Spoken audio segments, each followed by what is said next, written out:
après que son père se soit blessé dans un accident durant leur conquête de l'Ouest, Martha Jane prend le rôle de son père et se permet de conduire le chariot familial. Grâce à cette responsabilité, elle se sent libre et n'hésite pas à enfiler un pantalon. Sa tenue, habituellement réservée aux hommes, pose problème aux dirigeants du convoi. Lorsqu'un dénommé Samson aide le convoi à rejoindre sa destination et les abandonne par la suite, le convoi se rend compte d'un vol. Martha est automatiquement accusée, elle s'enfuit et va devoir prouver sa légitimité en tant que femme en prouvant son innocence. Au-delà de cette histoire simple au dessin magnifique, ce long métrage peut faire réfléchir sur la question du féminisme et également de la hiérarchisation sociale. Mais comment dans le film on voit que la société elle est hiérarchisée ? Martha Jane, l'héroïne de l'histoire, elle fait partie de la famille la plus pauvre du convoi. Donc elle est beaucoup dénigrée par rapport à ce désavantage. On voit aussi que du coup, vu que la mère est morte, elle doit prendre sa place et elle peut pas remplacer son père qui lui se blesse au milieu du film. Elle va donc se rebeller quand elle va rencontrer Samson. Et on peut voir que dans ce film, on peut pas tout de suite sortir du moule. On doit rester dans le moule de ce qu'on a préparé pour soi, etc. Et le fait que la société que les rôles soient attribués et qu'on ne puisse pas en sortir, ça montre le début en fait de l'idée du libéralisme et du système libéral aux États-Unis. La norme d'idéologie, c'est qu'il faut réussir à s'en sortir tout seul dans la vie.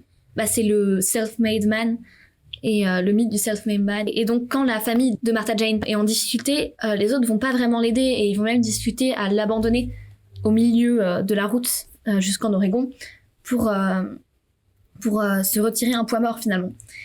Et donc ça c'est vraiment la trace de la naissance du système libéral qui maintenant mène à la quasi-absence de par exemple la sécurité sociale aux États-Unis, ce genre de choses. Aussi, ça fait que c'est très dur de se démarquer si on est une personne pauvre et si on n'a rien d'exceptionnel en fait, parce que Martha réussit à se démarquer parce que c'est une héroïne, qu'elle va chercher les objets qui ont été volés par Samson, mais si on est une personne normale, parce que tout le monde ne peut pas être un héros, et on peut pas se démarquer et on est un petit peu condamné à avoir une vie moins bien que des personnes riches.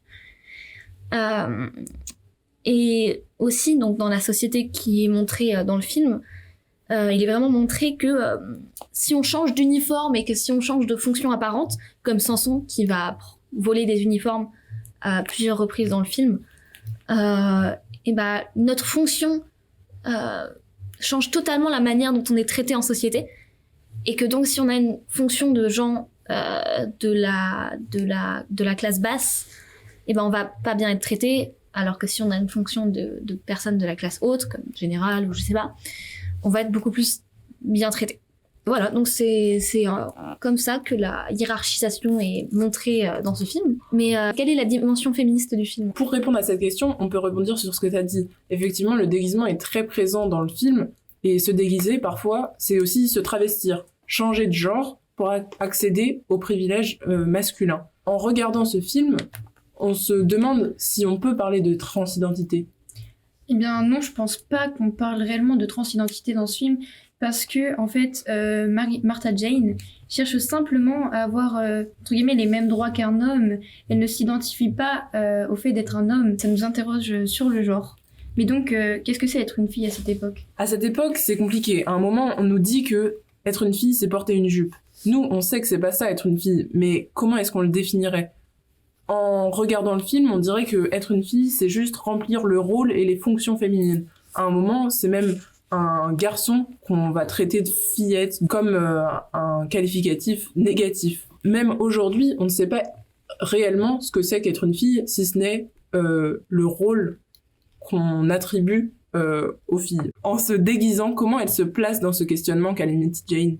On pourrait dire qu'elle est un peu en quête d'une certaine identité. C'est vrai qu'elle cherche sa place. On va d'ailleurs lui reprocher donc de s'habiller de manière trop masculine par rapport à l'époque, comme ce que vous avez dit avant, justement de ne pas porter de jupe et de ne pas rentrer donc dans le moule de cette société malheureusement. Et elle la trouve sa place finalement ? On peut dire que oui, à la fin du film, elle réussit finalement à trouver sa place dans ce monde d'hommes et même à gérer le convoi. C'est ça le féminisme ? le féminisme, c'est juste vouloir l'égalité entre les genres. Alors, l'héroïne, dans le film, elle ne réfléchit pas à son féminisme. Elle ne connaît même pas le mot puisqu'il n'existe pas, mais pourtant, elle l'est incontestablement. C'est par ses actions qu'on la qualifiera ensuite de féminisme. C'est un féminisme d'acte et non pas un féminisme réfléchi et théorisé comme on peut le voir aujourd'hui. Donc malgré le fait que le film soit dirigé vers un public jeune et trop naïf pour tout comprendre, l'enjeu de cette situation est bien plus complexe. Il fait germer une réflexion chez l'adulte et insiste sur le fait que le genre est socialement construit.